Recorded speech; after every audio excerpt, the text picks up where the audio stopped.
collaboration.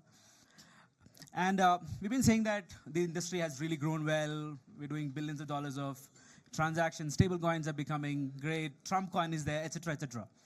But most importantly, when we talk about mass adoption, I don't really think we can achieve that if there is no collaborative effort between ecosystems, between chains, and it doesn't just restrict to only interchain operability. It is much more than that. On that note, I would want to actually introduce my panel. We have Laura from Gate.io, we have Gopi, we have Prakash, we have Constantin. I'll give you like 1 minute to all of you to quickly introduce yourself because there are questions waiting. Awesome. Laura, we'll start with you. Thank you. Let me turn this thing. Is it on? Oh, awesome. So hi, everyone. My name is Laura Inamedinova, and I'm Chief Ecosystem Officer at Gate.io, focused mostly on investments and partnerships for, well, one of the largest exchanges in the world, and I'm super excited to be here. Congratulations to the guys who are hosting this event. Next year, let's have more women speakers, not only 2. Okay, we need more collaboration there as well. Hey everyone, this is Gopi Kannappan. I'm one of the co-founders of bitsCrunch. bitsCrunch is an indexer, but we are not like any other normal indexer. We index data and we actually provide value-added AI-based services. One thing we have to say it is we are not doing AI because ChatGPT came in. We have been doing AI since 2020, so that's been predecessor to ChatGPT, by the way. And I'm really excited to be in this panel, excited to participate, and hopefully we can give you useful, valuable information and insights. Prakash? Hi everyone, my name is Prakash, CEO and co-founder of Engine Starter. We've helped over 100 projects launch. We're a launchpad, and currently we're putting all that experience into Aya. We're launching a new launchpad that's going to be regulated in UAE. We've acquired a VARA license, it's a full VASP license, and this is where we're going to be having a launchpad that can offer tokens to retail accredited investors as well as institutional investors. Thank you. Constantine? Hi, Constantin Kogan. I am a CEO and founder of TDX. So this is a wealth creation platform, and we actually also have one of the arm is a crowdfunding arm. But the most exciting thing I would say, we're building the yield, the platform with two-click solution where people actually need the yield in emerging markets. And I'm very excited that we had the previous panels paving the this preparation about the stablecoin adoption. And I think this will be for emerging markets one of the most important innovations. Thank you. And when we've been talking about mass adoption, we've been glorifying Bitcoin. Of course, it's our favorite. It actually came into picture so that the underbanked or unbanked people become banked or equally banked, right? And we still, almost 30% of the population still is underbanked. Actually unbanked, sorry. 30% of the population of the world is unbanked, and almost 50% is underbanked. And when we say in such kind of a scenario or in such kind of a forum we still speak about probably our ecosystem. I'm talking about Paycio. Maybe USDC will talk about Circle. You'll talk about Engine. You'll talk about TDX, Gate. Have you really seen a collaborative campaign or a product coming out between products or chains which has actually helped to grow overall a crypto usage or a blockchain or a Web3 usage from a global standpoint? I'll start with Constantine on this and then move to Laura because I'll tell you the reason later. Please. Well, frankly speaking, I haven't, and I would love that to come because we're talking about like protocols that are fighting for the TVL, for the user daily activity. Like we're talking about like DeFi solutions which are saying like they're fighting for the higher yield, but forget about the user adoption. When we're doing the research, the serviceable addressable market of people who actually stake anything like it's less than 7.8 million. So we're talking about that for those in this audience who are not familiar with the numbers, is 560 million people currently have somehow exposure to crypto, and less than 7.8 actually use the DeFi yield. I think that's very, very low numbers, unfortunately, and I think I would hope so that we will work together to, first of all, improve the user experience. Secondly, to work together to make sure that people actually understand how to do that in 2 clicks, and so that will be super intuitive, and that we will not fight for the same users, that we will actually fight for the new 400 million users that are coming in the few years. Laura, you head the ecosystem also at Gate, which is one of the largest exchanges. You guys invest in so many startups. Do you really think that when you invest in startups or support them, you talk about collaboration to them, or you talk about competition to them? So it really depends when we're thinking about collaboration or competition, who we're talking to. Because yes, if we were 2 different DeFi protocols competing for the same TVL, of course, that's going to be competition. But if we are, let's say, a gaming product, and there is some kind of TVL provider, they can collaborate, they can gamify the experience. So if we are talking, especially from investment perspective, with projects that are not direct competitors, and their users can cross-pollinate between each other, that's amazing experience. Even, for example, when we're talking about Gate.io, we invest in a lot of projects from the venture arm, Gate.io Ventures, and then we list, from the top exchange, we're the ones who list the most amount of tokens. When we either list or invest, we also provide marketing support, we provide relationship support, introductions. So our project success is our success, either we're investing or listing. So it's all about understanding where you are in the industry, who are those projects that you can collaborate with, and cross-pollinate communities. Okay, I have an added question to this, and it's for all of you. So do you really think that this collaborative efforts would add to market volatility, or would it strengthen it, or will it really worsen it? Sure. So, Ellen talked about Virtual's protocol, right? I think that was one of the greatest success that we saw recently. I think they went, up to about 6 billion at one point in terms of FDV. And that really showed how by collaborating through the ecosystem, because for every token or every other AI agent that you wanted to launch, you had to pair it with Virtuals, right? So it became very, very integrated. They provided a game as a framework where you actually build your AI agent. And that ecosystem became very, very integrated. Of course, when the market came down, all the other tokens also came down. But that's where Virtuals activated the buyback, and they started giving money back to all the active AI agents within that ecosystem to actually support that ecosystem, right? So we actually need to look for that kind of network effects. I know Yat always talks about that, but whenever we launch tokens, we always launch tokens very, very independently. But I think this is where in this cycle we need to figure out ways that we can, integrate some of these tokens so that we're actually cooperating and actually achieving better TVL for everyone. Gopi, what is your thoughts on this? Yeah, definitely. We have to go outside this mentality of bubble. I think there is definitely a bubble in crypto. I don't know how big the bubble is, the bubble, not the bubble, the price bubble. I'm talking about the Bitcoin maxis and the ETH maxis. I know ETH maxis are not so happy at this moment. The Sol maxis and everyone, these exist, and these are definitely hinder collaboration in a way, because if the industry has to move forward, we have to move forward together.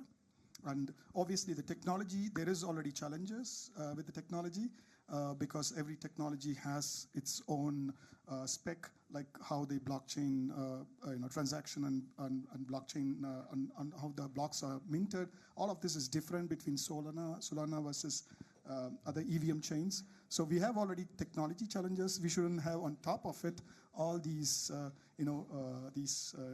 community challenges, which basically also doesn't help, because we have to come together to make sure that we collaborate, and then we get we steer the ecosystem towards one single focus and get positive results from the governments, right? Regulations are coming, if you like it or not, so we have to stay together, and there we need to definitely collaborate. Of course, the technology layer, definitely, and we are one of those products that provide such a layer because we provide indexed data that helps, but then also there are many projects that are doing that. They should do that more often, and the chains have to also come out of their bubble.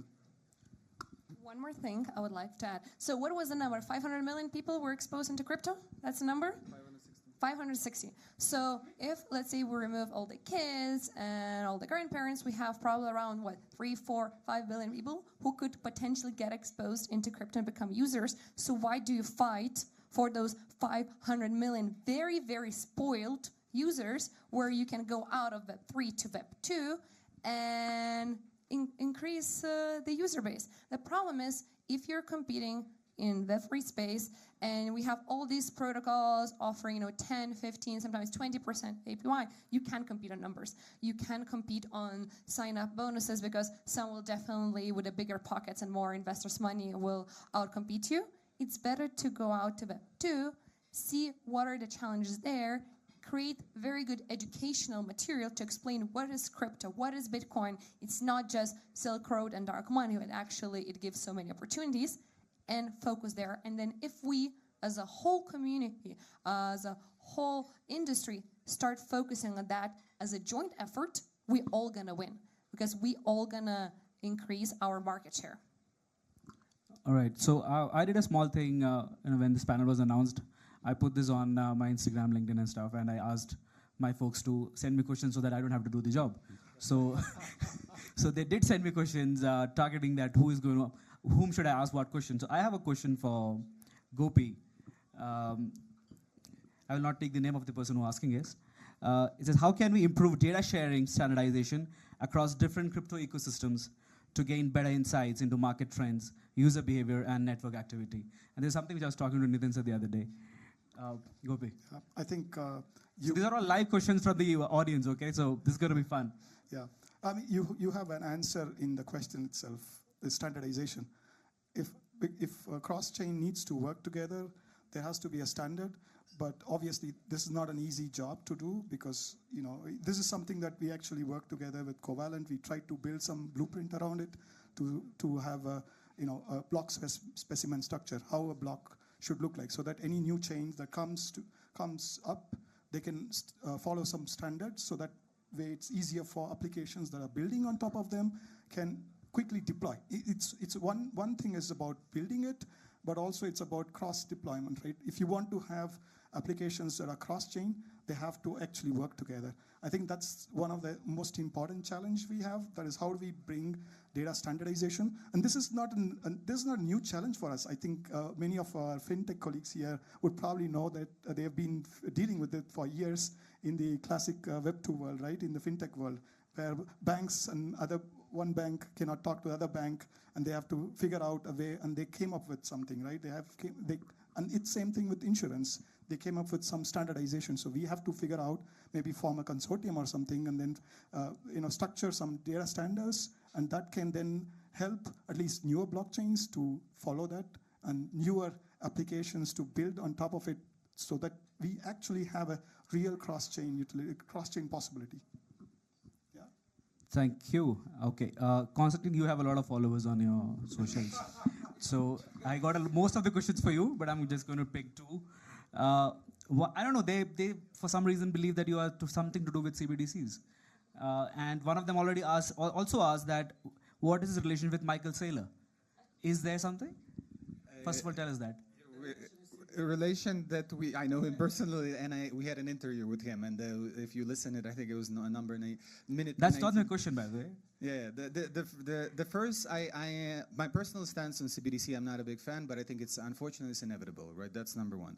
Number two, I think the positive aspect, if we're trying to see the glasses always half full, that it will bring new liquidity, and it will force central banks, regional banks, all the players around the settlement companies who are doing clearings houses to learn more about it. So it will happen by force, right? So what we're doing, I would would say, like, we're trying to embrace this innovation and trying to make sure that the future, like, users that, you know, Laura was talking about, like, they will actually understand why is it happening. For example, like, I'm originally from Ukraine. I have a lot of friends from Argentina, Venezuela, Turkey, where some of the countries that have hyperinflation. We're talking about they don't have access, and by the way, all of us was talking about it, like T-bills, right? If you would talk to those people and they actually don't have access to T-bills, the safest, so far, the safest asset class on planet Earth. 180 years, no default. If anything happens, America prints more money. I'm not saying it's a good thing, but I'm saying it's, so far it works, right?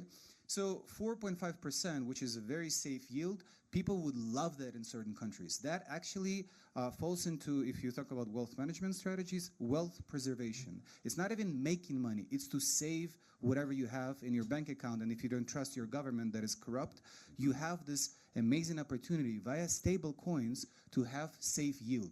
So I don't think we have enough tools to actually create the risk assessment and ability for people to learn how to do it in simplified way. So number one issue is that we don't have trust in the players in the market, and second, user experience, and the third one, like, you know, people have to also have a choice. So I think these AI revolution with robo-advisory and blockchain, they will marry together, right? And this is what we're bullish on, right? That will help actually people who in need to preserve and create new wealth. Perfect. We have 1 second. All right. So this one question is for all of you, and this is my favorite one, which I got on my socials. It says that I am 63 years old, and when I started using mobile phone, I need not worry that am I using an Android and which internet am I using. I was still able to do whatever I need to do on my phone. But when it comes to blockchain and crypto, I need to figure out which blockchain I'm supposed to be using, which wallet is safe, which cryptocurrency should I believe on, etc., etc. So is there a simple way that we oldies, that's exactly what we oldies, can use blockchain / Web3 / crypto? Can that be done in using collaboration and sustainability? That's the question. So it's for all of you. It's a tough one. This is being recorded. 30 seconds to answer. Okay, I'll go first. Basically, even with phones, you can choose to use either iPhone, Samsung, Huawei, or there are other phones. Same thing with internet. There are so many browsers. Same thing with cryptos. There are more secure, more popular ones like Bitcoin. You know that more likely, if you believe in crypto, Bitcoin is one of the safest assets, more or less. And then there are some altcoins that just got listed with a very small market cap. It's all about your risk level. How much you want to go deep into the space, how much do you want to research. If you just want to hold crypto, and a lot of my friends are asking me, so like, what do I buy? I'm like, buy Bitcoin, Ethereum, that's it. Or dedicate time, effort, resources on a daily basis to follow the news, to understand what's happening. Otherwise, you're not going to be making smart financial decisions. I totally agree, but when we do normal transactions, we never literally went out and understood how does the bank work. And why does a normal common man need to understand how crypto works? Right? So, yeah, please go on. Well, look, I want to talk about like Paycio, like why not? Like, so the discovery starts, it has to be simplicity. Let's be honest, right now we are expecting new users to come also from traditional ecosystem. What is the easiest way so far is, let's say, Apple Pay or any credit card, right? So they allow to transfer, like, you know, assets like without even internet, or with text message, and to buy crypto with simplicity of like your few clicks. I think that's where the more like companies like this, we need that will cover hundreds of millions, that will, again, intuitively, like, you know, Apple Pay's experience. I think, Perfect. Bipin, you wanted the answer that ask him to use Paycio, right? That's See, I told you I'm going to shield my project, that was the right way to do it. It's a trap question. I think with the AI agents, you know, so many exciting things are coming. It's going to make user experience phenomenal. We've seen teams working with voice. Any links to a crypto wallet, you can get it to do transactions. So we're definitely going to start seeing a lot of exciting things this year. Lovely. We are out of time, and we guys are here. There were several more questions, but I think we had fun. And as I said, it was the spiciest one. So thank you so much. Thank you to all the esteemed panelists, and have a good time at Web.